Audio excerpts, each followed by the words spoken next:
Hi,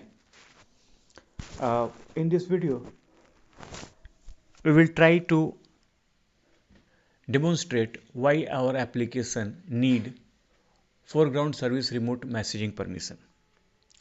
This is a mobile application for the students uh, so that they can receive real-time notification, real-time updates sent by the school.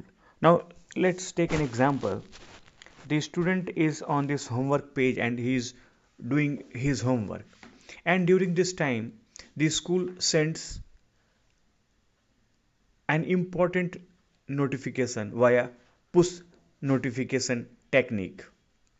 Now i want I will I want this permission so that I can process that push notification while the student is still on this page, and can show him the notification right on this page so that he does not have to leave this page, and he is also informed that some new notification has arrived. I think I have made my case clear. Thanks a lot.